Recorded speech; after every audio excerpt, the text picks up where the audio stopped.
Enjoy this Wild Soul Gathering production. I'm Dr. Sandra Marie. Pour yourself a really tall glass of spiritual curiosity and join me for the Happy Hour for the Spiritually Curious podcast. In the spirit of happy hour, cheers to some new insights, peace, revitalization, and perhaps an aha moment that may change your life. Hi, I'm Dr. Sandra Marie. Today, I am joined by Gwyneth Flack, a transformational teacher, intuitive guide, who has been helping people develop intuitive awareness, creativity, and deeper relations since 2007. She's the author of Limitless, Transform Your Life with Intuition and Creativity, and has taught thousands of classes and private sessions as her way of making a difference in today's world. Gwyneth, welcome to the show. Thank you. It's great to be here. Gwyneth, you've been aware of your intuitive abilities since childhood, and you've had a near-death experience. Can you talk a little bit about those and how that early expansion of awareness translated into the grounded, practical tools that you teach today?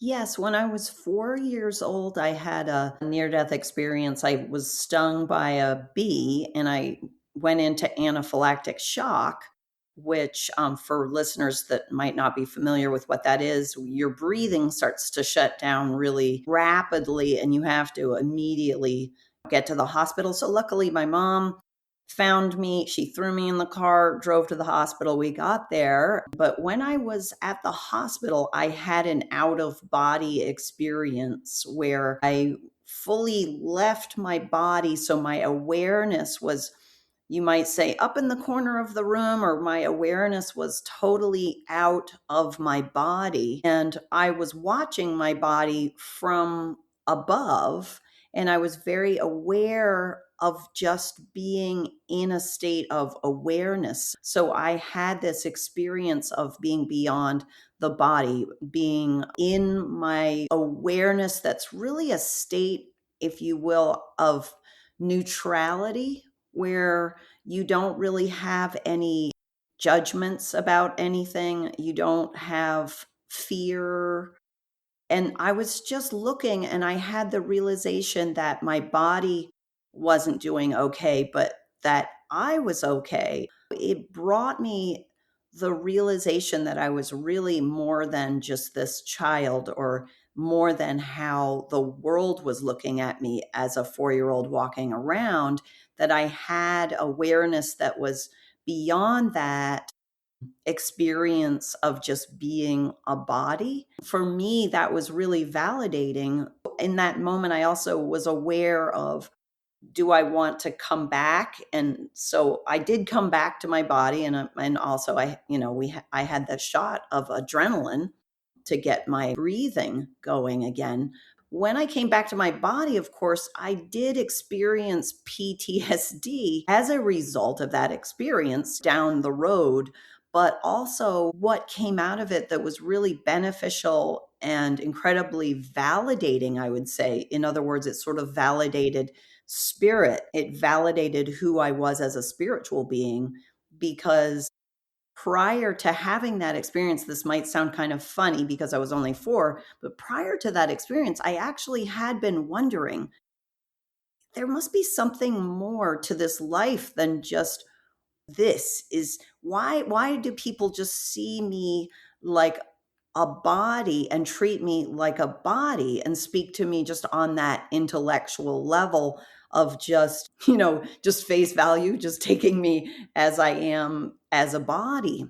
That felt frustrating to me, or that I didn't feel seen. And so I remember thinking, why don't people see me the way that I see them? Because when I was walking around, prior to this near death experience, I would be looking at people and seeing them on 2 levels, on the level of the body and then on the level of the soul, or the spirit, or the consciousness. There's a lot of different words that people might use, but I was seeing what was behind the veneer, what they were experiencing, or who they really were, that was beyond just what they were presenting to the world. Because as we grow up, we all take on various identities, or we put up sometimes walls and blocks just to survive and protect ourselves. We don't always know that we do that, or we know that we do it, but we don't know how to change it. Or as a child, I was just walking around looking at the two versions. The way that I saw it was who the person really was under the veneer, and then what the veneer was that they were presenting to the world. So body and soul.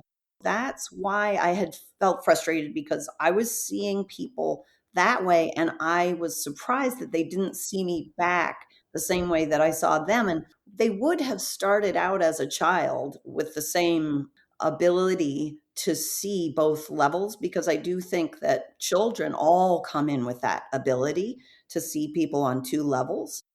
To me, it felt frustrating because I wanted them to see my light. Gosh, I have so many questions from this story. The first one is, this sounds like it was a choice point for you. So as you were watching this, you could have chose to leave this earthly life. You made a conscious decision in that moment to stay. You shared that they gave you adrenaline, and that medicine would have counteracted the allergic response. But I will tell you, I worked in emergency rooms for decades and dealt with a lot of emergencies. And I can tell you that there were many times when we did everything right and the outcome was not the outcome many people desired. Right. One of the gifts of what I have done in healthcare for so many years has really just made me realize that things are bigger and they're not necessarily in our control. I'm sort of fascinated at the age of 4 that you had a conscious choice point to make that decision and that choice. My other question would be, what are your thoughts on near-death experience? Like, I can't tell you how many people that I talk to that the near-death experience was definitely the turning point in their life, or for many who had really lost a lot of those innate abilities that we're born with, they turned on with that experience. Yes. And I think that in some ways, having that experience helps you to move through life with less fear in some ways. I mean, even if you have PTSD from the experience itself, there's a sort of joy because you've experienced being limitless. There's a joy that comes with that because we are limitless beings. And when we know that, the expression of that is joy. Even if we just experience that for a few minutes, that experience of being limitless, because we just climbed to the top of a mountain and it's a beautiful day and we just have that feeling of being limitless. But I think that people who've had near death experiences, on some level, it clears out a bunch of the extra, less essential stuff that maybe we're carrying around. I mean, we all have our burdens to carry. We all have our struggles for sure as humans. On the other hand, I do think that there's something about when a person has that experience that it lets them let go of a bunch of extra baggage that they've been carrying around, and it sets in place their own inner certainty about their experience and being a spiritual being having a human experience, because you've experienced it for yourself. Because all spiritual growth has to be experiential. We can't just think about it. We can think about it and we can read a book about it, but then it stays in that intellectual part of ourselves. But when it's experiential, that means we really integrate it into our body, and our body and mind, body and soul are synced up with that awareness. I've had people describe it as very blissful, things that they were worried and feared, like it relieved those kinds of things. It's a different experience and a powerful experience. The other thing I just want to comment on, and you're the first person that I really noticed to say this, because this is like one of my more recent ahas in life, is you went back, like you were a pretty sophisticated 4-year-old, I have to say. And you said, I looked back and I thought, what was I thinking about, or what had I asked before this happened? This really was a response from spirit or consciousness to a question you were having.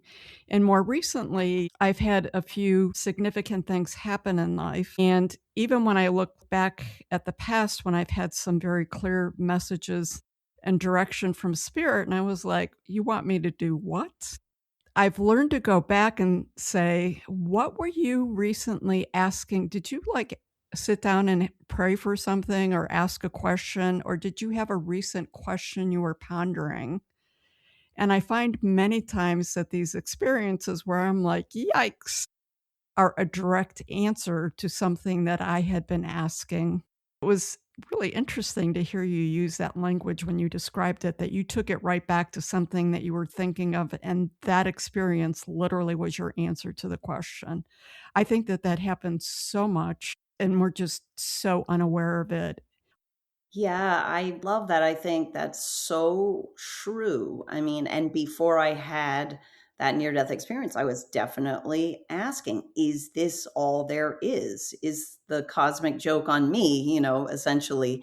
And I got an answer really quickly. And I think that in life, a lot of our growth comes from actually finding the right questions, asking the questions, because sometimes a person asks a question, but it's not even the question that they're really Yeah, I've learned asking. to watch what I'm asking for with some of the responses I've gotten. Yeah. Yeah, I mean, and it can be a really fun practice to just write down our questions and then cross them out. Is that really the question? Or what's really at the heart of this question? Cross out that, write down the next one, rewrite it again. That's 50% or more of a lot of times of having a breakthrough or reaching some new level of clarity or inviting an experience. Of course, like you said, we want to be aware of what experience we're inviting, but it can be a really fun process for our growth or for expanding our conscious awareness in some way. Many people struggle to trust what they sense internally. How do you help someone distinguish between intuition, fear, imagination, or just conditioning? So many of us have so much unconscious conditioning.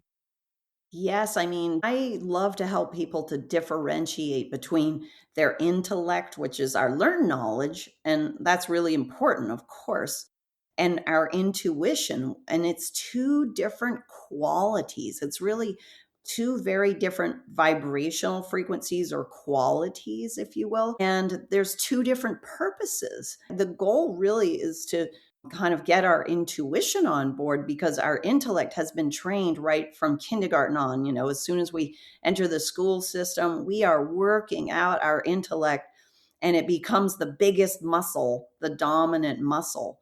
And then, of course, if that's the only muscle that we're using, well, just like when we go to physical therapy, how sometimes we go to physical therapy because we have a sore back and it turns out we overdeveloped one muscle and some other muscle the PT person points out and goes, that muscle, you need to do this funny little exercise that will develop that other muscle. And then it all comes into balance and alignment. That's really the same thing with our intellect and intuition because our intuition it's so innate. We're so intuitive, way more than we realize or know because it's never had been in the spotlight. It's never been given a place at the table, at least for most people who grow up in our broad culture. So basically, we have to make friends with it in a really gentle and fun and playful and creative way because it's right there, but we have to give it some space. We need to create in our lives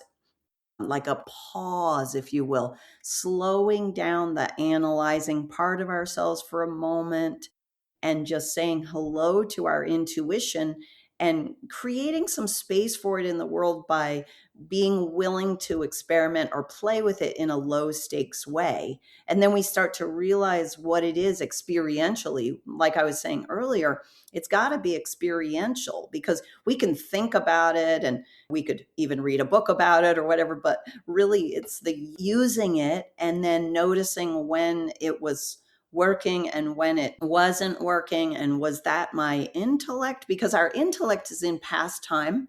It's holding mental image pictures in our minds from our experiences, and it's holding all this learned information. And our intuition is in present time.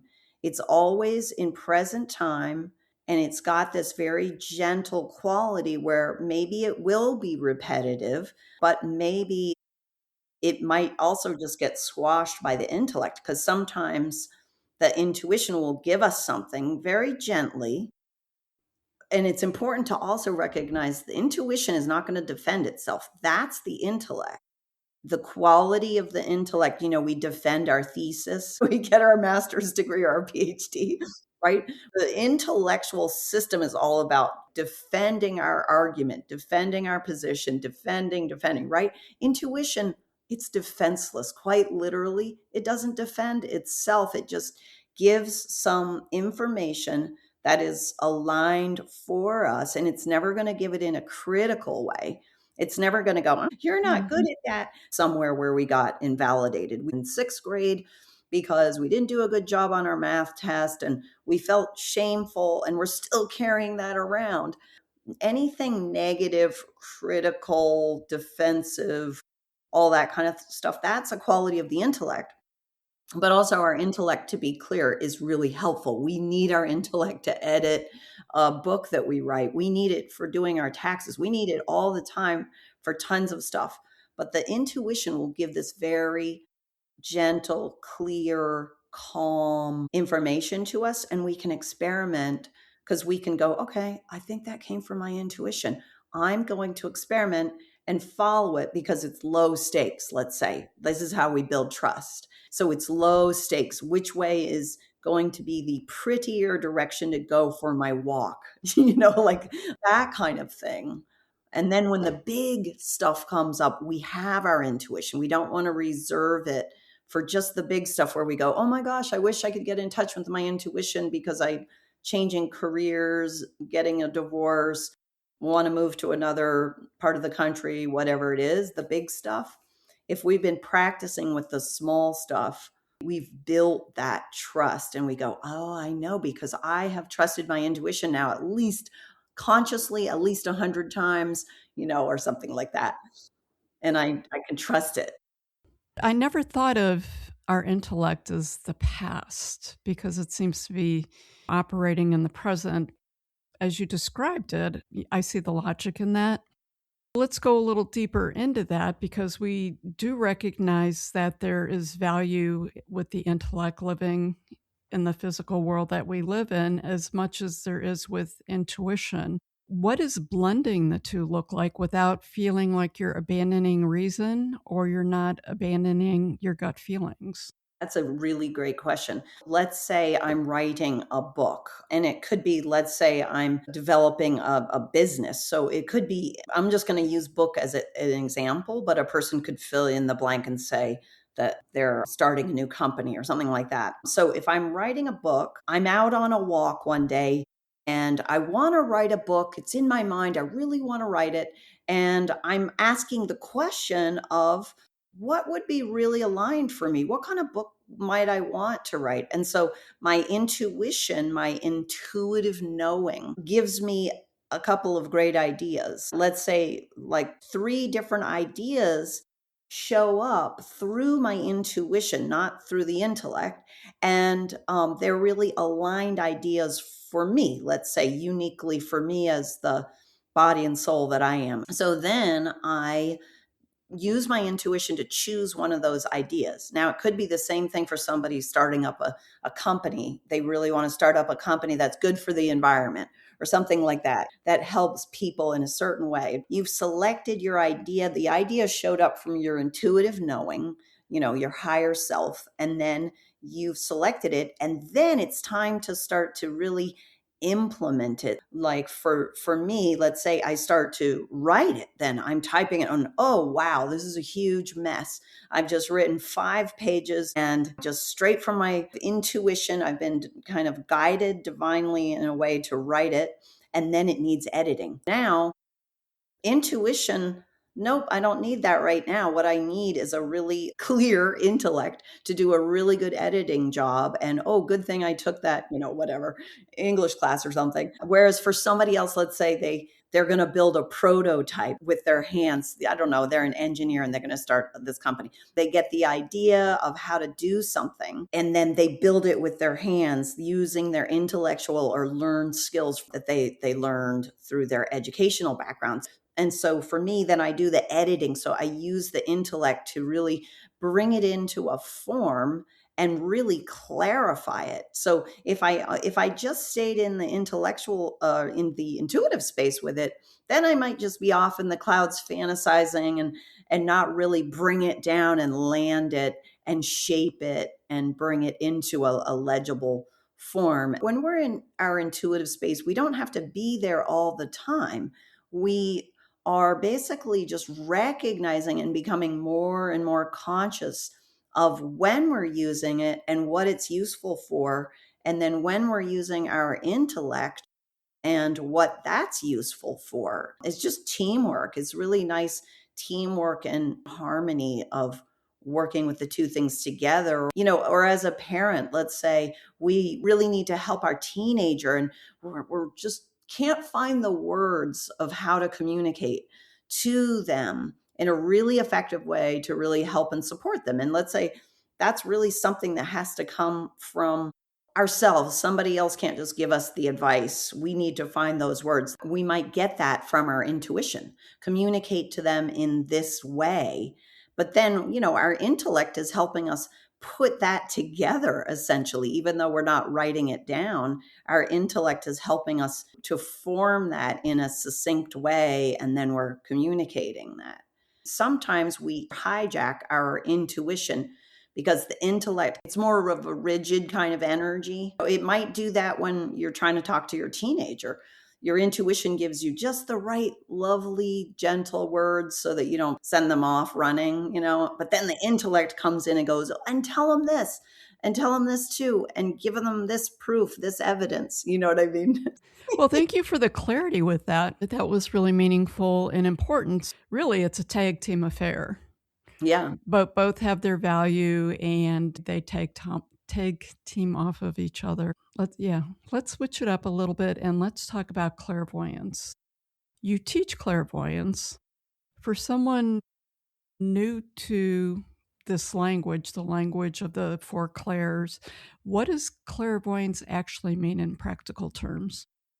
I mean, it's really clearly seeing our own truth, the truth of ourselves. And the more that we're able to see that, then the easier it becomes to see other people.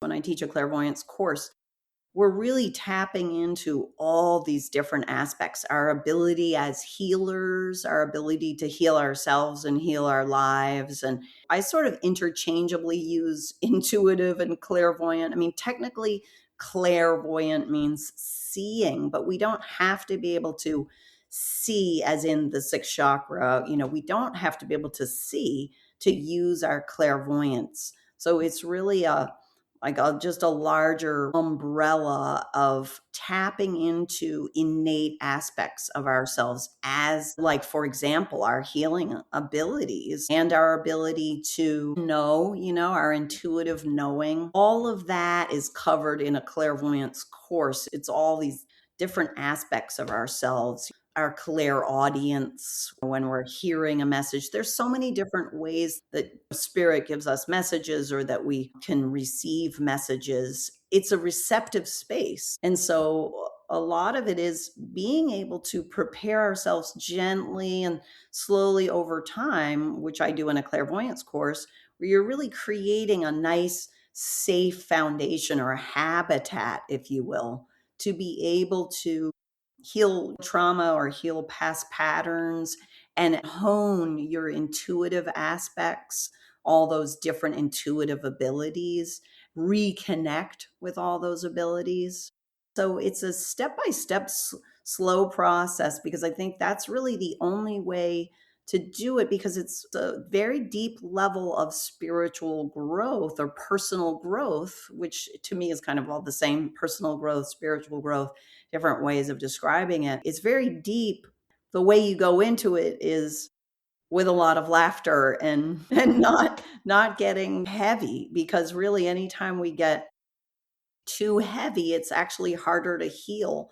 The more we sort of set our space or create the space for ourselves to be able to be grounded, be in our bodies, and be kind of tapping into our innate ability to laugh and to feel joy, then it really speeds up the process of becoming more intuitive, more clairvoyant, and healing our lives as well. There really is power in that saying, "Don't take yourself too seriously." Yes. I love it. So I've been talking to some guests on the power of laughter and the power of laughter with healing. I feel like laughter is going to take a little more center stage to the value and importance of it. In your book, Limitless, Transform Your Life with Intuition and Creativity, the book really connects intuition and creativity. Can you talk about how those two are really intertwined? And is creativity a doorway into intuitive awareness? I mean, the 2 are so linked because really our imagination is really a healing space, a healing habitat. We are all imaginative, creative beings. I mean, we really are creative beings born that way. It's through our imagination and through our creativity that we do heal ourselves and that we heal our lives. I mean, it really is through that process. But just like with intuition, it really gets kind of squashed or invalidated at a young age, these powerful abilities that we have. Our creative power is really powerful and in the best way from love, and our intuition can guide our creativity. Like we can choose, how do we want to be creative? Well, what's aligned for us? Because we could be creative in so many ways, and what's aligned for us as a soul, or what's aligned for us just for the day to have fun or something like that.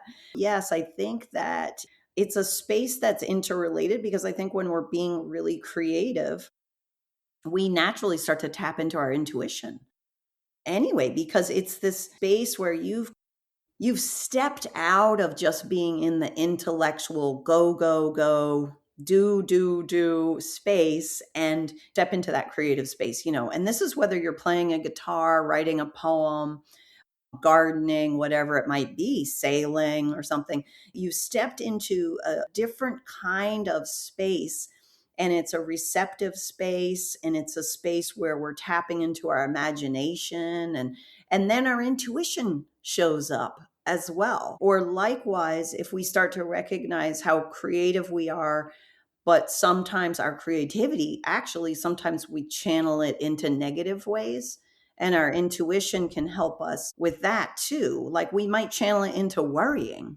That is actually an act of creativity, but it's just not one that's really very beneficial for us, because it causes us stress. Yeah, no, I've had someone tell me that, worry is just another form of prayer. And when you think about it, it really is that you need to be very conscious about the power of the worry Yeah. and what you're creating with it. I love how you explain this because I think creativity plays a role in everything we do. You talked about the poems and the writing and that aspect of it, as well as maybe the more mundane things in life or gardening. But for me, it's part of everything you do. You can create negatively, but you can also be in a negative or what is perceived to be a negative situation, and creativity still has a big role in it. Initially, when you talk about creativity, I think of joy, joy, joy, happy, happy, happy.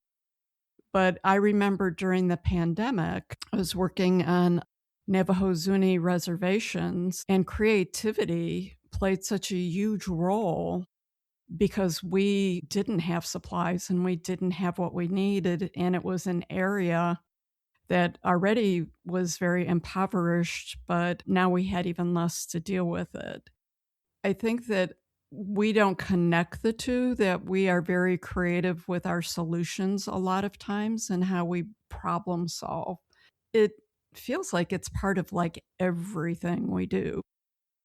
Yes, I mean, I love what you said, it all so true. I mean, our creativity can get us out of life or death situations. Very I mean, Yes. like what you're See, describing. you said it so quick and simple. Yeah, it's really our creativity. We can bail ourselves out of all kinds of situations using our creativity. Whether it's a financial situation that we're in or, "Oh my gosh, I've gotta figure out okay, wow, I'm figuring" your creativity will amplify really. Sometimes, especially the less resources that you have, sometimes the more creative you are, and if you look around the world at different groups of people and with very few resources, wow, the creativity is off the charts Yeah. because there are no other options. Yeah, I mean, very impressive Yeah, things that we don't even hear about half the time. yeah. We're living in a really overstimulated, fast-moving world at the moment. Mhm. Gwyneth, what is one daily practice someone could use to reconnect or become more aware of their inner guidance in, like, under 5 minutes? Grounding themselves. Visualization, it's like a creative visualization of grounding yourself, and that is incredibly helpful.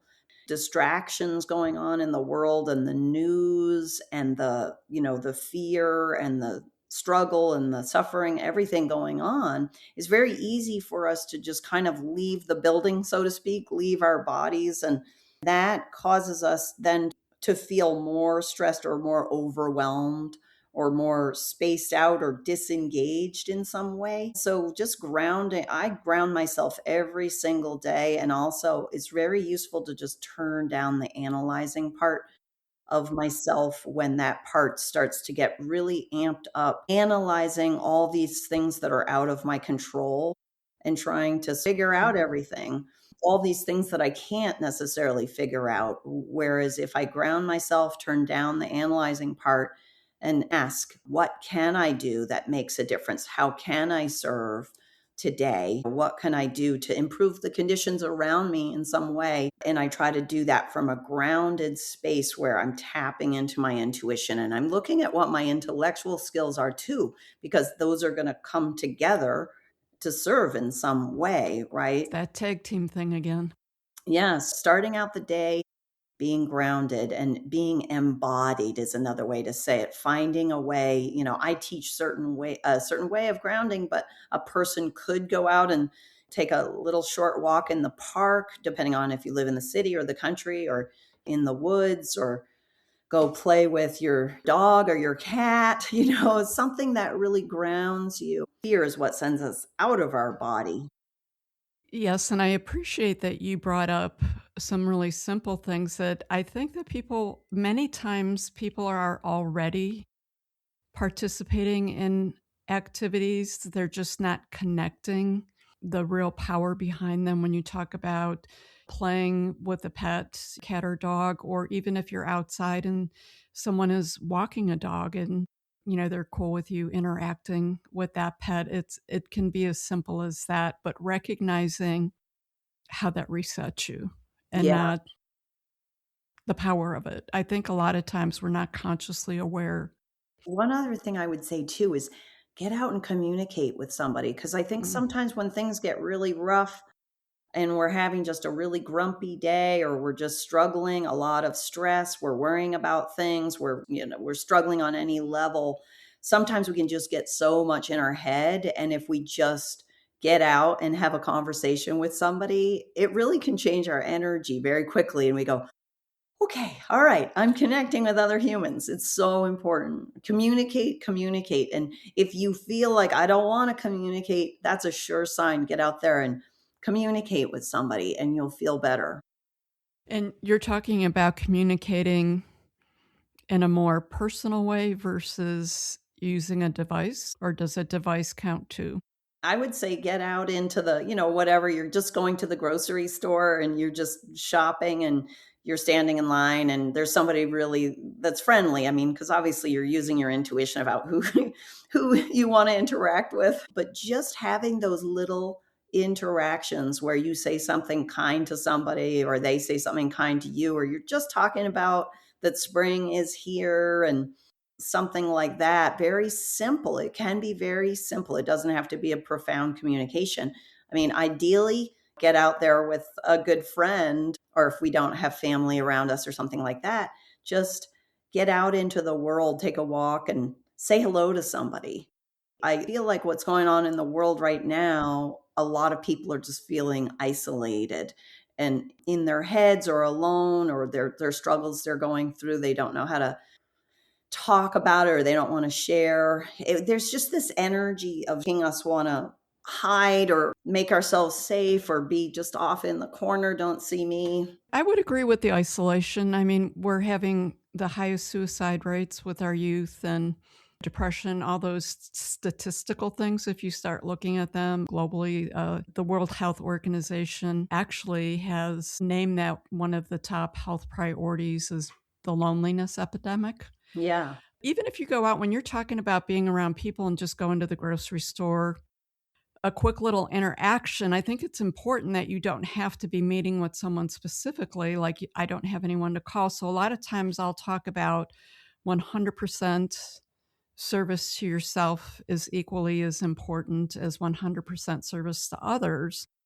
And in that simple situation, walking into a store and holding the door open for someone pushing a cart out or holding a couple bags of grocery actually meets that definition. Yeah. That person feels really good and happy and acknowledges that you held the door open for them, and you feel good that you held the door open for them. And it is 100% service to yourself as well as 100% service to others. So it doesn't always have to be some big event. We just need to get back to the simplicity. Let's switch over now that we're talking a little bit about relationships. You have talked about expanding awareness to heal relationships. What shifts internally when someone approaches conflict or tension in a relationship more intuitively? Yeah, so you're saying hello to each other on a deeper level. Because once again, if you have two people in a relationship, whether they're best friends or whether they're in a marriage or whatever that is, a child or parent or whatever, if we're able to, when we're practicing being intuitive, we're also starting to see people beyond their veneer, beyond what they're just presenting to the outside world. If you will, we're tapping into that remembrance from when we were really young, when we were a baby and a toddler, and up until maybe age 6 or 7, where we really were walking around having that awareness. And so if we come back to that, becoming more intuitive, I'm not saying become a child or whatever, but become tapping into our intuition helps us to literally start to say hello to people, spirit to spirit. It's is a real thing where we're saying hello. And in fact, I have my students even do this in class where they just say hello to each other non-verbally, spirit to spirit, and it's an immediate healing. And it's so simple. And it's just a matter of, I just set people up, we get grounded and we get into our space and we're in a happy space. And then I have them say hello to each other. And that hello that the students give to each other is just incredible. It's incredibly powerful. And you can literally, you feel it, you experience receiving that hello. That is really, to me, that's at the basis of a relationship, a successful relationship, is that we're able to say hello to each other, spirit to spirit, non-verbally. And once we can do that, of course, we can be in another country where we don't even speak the language and we could say hello to somebody. When we say hello to somebody like that, we can say hello to a baby like that. We don't even have to speak the same language, or it could be that in a relationship, sometimes we don't feel like we're speaking the same language. Does that line up with when people say, "Thanks for calling me. That's so weird. I'd been thinking about you the last couple of weeks." Yeah, I mean, that's like pragmatic intuition where you hear your phone, you hear a text come in and your phone's over on the other side of the room, and then you think about this person, oh, that's Jill or something like that, and you look and you go, oh, it is Jill. That's pragmatic intuition, which is more like telepathic communication. I mean, it's all Okay. connected. It's all connected. Like we're all telepathic. A lot goes on telepathically between each other, but The spirit to spirit hello is part of that. It's just that it's like a little more focused, let's say. Like if I'm intending consciously to say hello to somebody, spirit to spirit, and everything softens when that happens. That's the nice thing. So if you take two people having a conflict, one is even able to say hello. The other person doesn't even have to know how to say hello. One person says hello. It a lot of times it really softens the conflict. So then all of a sudden it's like an exhale or it's like an inhale and an exhale. Okay. So a little bit of the defenses can go down and also being able to give each other space. That's an experiential thing because once again, it's not physical space, not like, oh, I'm sitting 5 chairs away from you.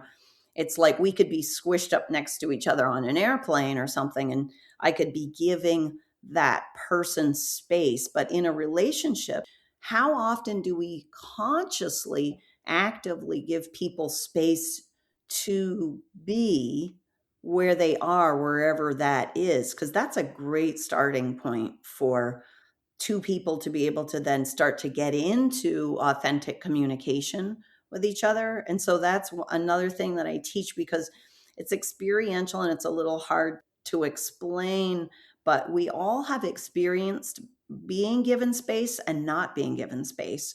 And so, like, sometimes when we're growing up, let's say our parent didn't give us enough space, they were just, it seemed like they were always just energetically just in our space. That's when somebody's not giving us space. Or likewise, maybe we had a parent that gave us a lot of space. So they were just not energetically getting in our space. They were actually giving us space to just be who we are and develop in a way that's very aligned for us, let's say.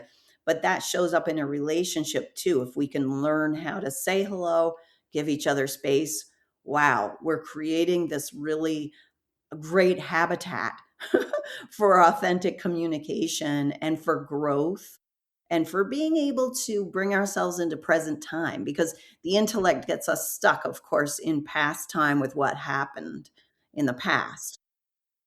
So, a lot of what we talked about today has been about the intuitive and the intellect and how they tag team. You brought up the telepathy and that phone call thing was more like an intellectual telepathy.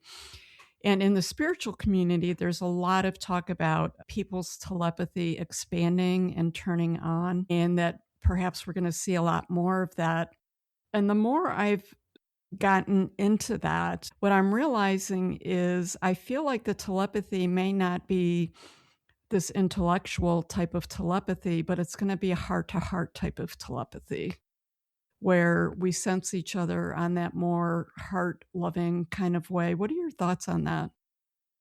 I don't know. Intellectual telepathy, that's an interesting way to put it. I was thinking of it like just telepathy is just nonverbal communication, Right. spirit to spirit, nonverbal. But in a way, I guess you're right. Like if it's like just some words, like a text or something coming through, like you were thinking of it like that. Yeah, that's kind of interesting, like intellectual telepathy, like somebody saying, hey, do you want to go out for lunch? The text comes through. So you were asking about the heart to heart telepathy, Yes. right? I think And that's going to be a big thing that's going to come to the forefront soon. yeah, I mean, it's so important to come into our heart space and be in our heart space. And that really softens our communication too. And so I do think that spirit to spirit hello immediately brings us up into that beautiful telepathic heart space that you're talking about, which is really powerful. It's magnetic. It's like a very magnetic space, that heart chakra, we really magnetize. I mean, I think that we're always telepathic. The thing is because we don't realize how intuitive we are, we're walking around having some form of telepathy all the time. That's what is the interesting thing. Because we don't know, we're reading the room. We have that expression, which is kind of cool, right? We say, did you read the room? Or, you know, is this person good at reading the room? Well, we are reading the room, whether we know it or not. When we develop our intuition, we can consciously read the room. We can consciously read what's going on. But if we're unconsciously reading it, that's where things get kind of funky or kind of mixed up because we're reading something, but we don't know exactly what it is that we're reading. Sometimes we go into resistance to it. We hit something, we're around somebody, and they have a certain energy that somebody in our past had, and we didn't like that energy that somebody in our past had. And that person has that same energy, even though they're a totally different person. And they could actually be a fabulous person, but we just unconsciously go into resistance or judgment. And so we start to judge because we don't really understand. But if we have our conscious intuitive awareness, we can go, oh, it's just an energy. That's just some thought forms or some pictures in my mind that are in past time in my intellect, and that I make this association with this person. And actually, we have all this in common. Like I've seen sometimes with students, like I had two students years ago that really kind of didn't like each other. They would keep each other at arm's length. They were a little judgmental about each other. They admitted this later on. When they started to have that hello, that spirit to spirit hello with each other, and they started to read each other through learning, training, intuitive, being trained how to read, and they started to release lots of energy, lots of matching energy between them. They suddenly realized how much they had in common, that they had way more in common than was different. And they started to actually collaborate together on some creative projects. If we're not consciously intuitive, it's really can be tricky. Sensitive souls out there. Yeah, well, so let's go a little deeper into that. You've worked with healthcare providers and mental health professionals. Yeah. How does intuitive development complement clinical or structured training? Yes, I mean, so many mental health professionals in like this work and have done this training, and doctors and nurses and all kinds of people. But yes, because it's giving you another layer. They know that they're being intuitive, but they don't always know how much they're being intuitive, and they don't always know how much they're being impacted by the energy of the world and by the energy of the people that they're helping. They're carrying around. Basically, if you're working with people a lot in any capacity, as a healthcare person, a mental health, or as a school teacher, or whatever it might be, you're out there being a healer. It almost goes without saying that you're a healer, you're innately intuitive, and you're out there helping people, making the world a better place. But in the process of not realizing how intuitive you are, you don't realize how much you start to take on and carry from everybody that you're helping. It's not the fault of the person that you're helping. It's that you don't realize because you think, well, it's okay. I'm really strong. I can handle this. I can take on lots of responsibility. I can think my way through this. And those are the people that really get impacted by the energy of the world, or the energy of all the people that they're helping. After a while, those people really get affected in a negative way. They start to feel burnt out or stressed or anxious. They're feeling what their people are feeling because they're walking around with that, not knowing how to release it, and especially not knowing how much they're carrying. Yeah, there's a lot that goes with that. We could probably do a whole nother show on that just because that's a passion of mine, having spent so many years working in those environments. But I do want to flip into I know that nature is really important to you, and you talked about grounding a little earlier. I believe you live close with nature. How does your time in nature enhance your intuitive clarity? Yeah, so I mean, going out into nature really gives me space to be. It really allows me to have some space and slow down and experience that really important pause, is what I would call it. Like that energetic pause where you just move into a different kind of flow. So, going into nature helps you with grounding and becoming more grounded for sure, because you're really matching the energy of what's around you. Because as humans, we're matching energy all the time. We're matching energy when we're at work. Ooh, that can be really challenging. We're matching energy when we're with family, family that we like, family that we have a hard time with, depending. we're matching the energy of the grocery store or the culture that we live in, whatever it is. When we go into nature, we start to match the energy of nature, and that's in a whole Wow.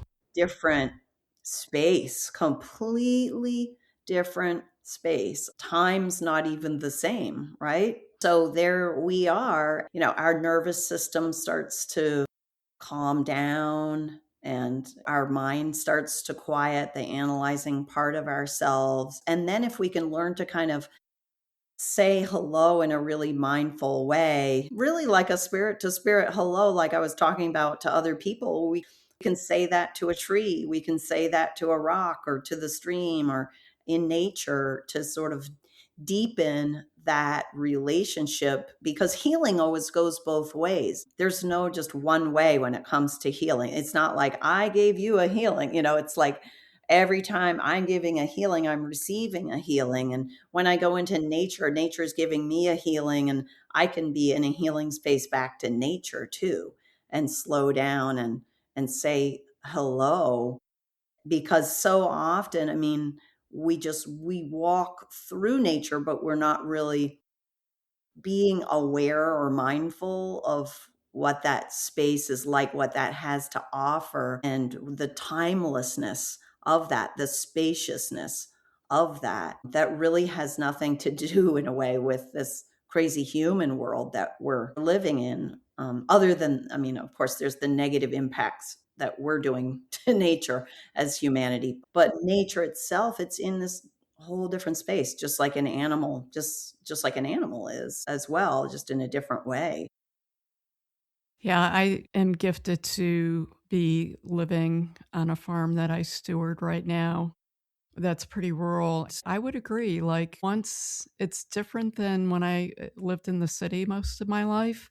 Honestly, even just taking a walk through the local metro parks or something like that, being out here every day, on a lot of levels, it's not always so intentional because it just is what it is every day.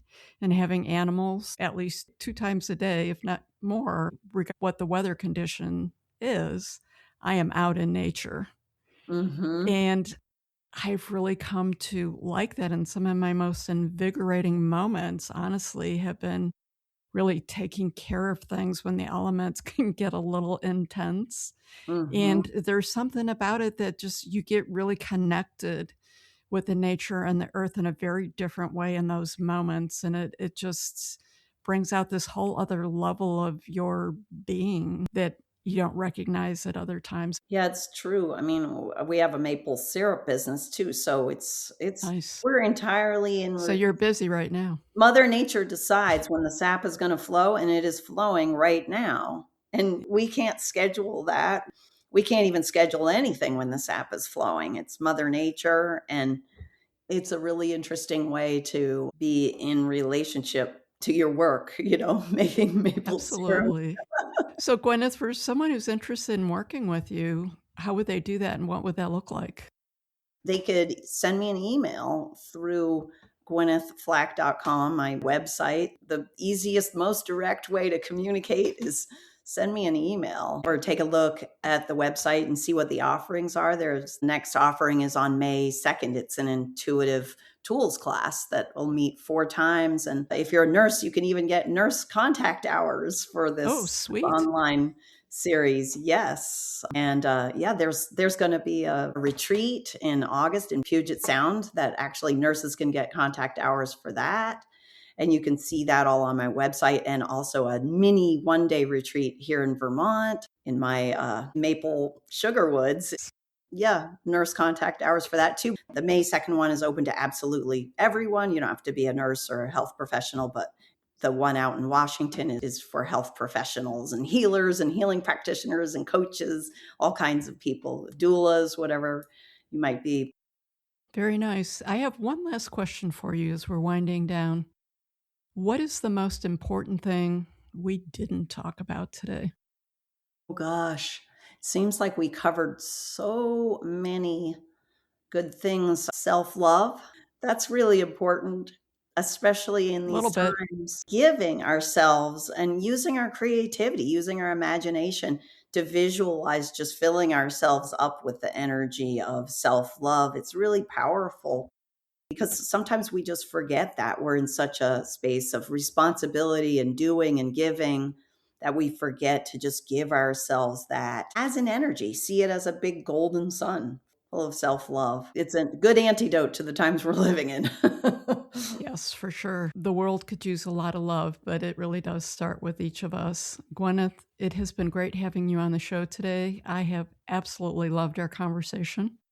For all our listeners out there, thank you for taking time out of your day to join us today. And this is, for me, my last thought from this conversation we just had is intuition doesn't require perfection.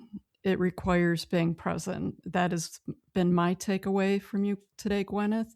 So maybe the invitation this week is just simply to pause long enough to hear what each of our inner voices is telling us and has been quietly saying all along.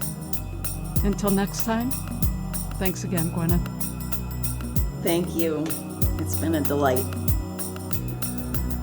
Thank you for joining us for this episode of Wild Soul Gatherings Happy Hour for the Spiritually Curious. To learn more about our guests, please go to our website, wildsoulsgathering.com. We're very eager to hear from our listeners what you thought of the episode, topics you might like us to cover in the future, your thoughts on spirituality, questions you may have. Please feel free to send us an email at wildsoulsgathering@gmail.com. This is your host, Dr. Sandra Marie, sending each of you peace and love. Until we meet again, embrace your wild soul.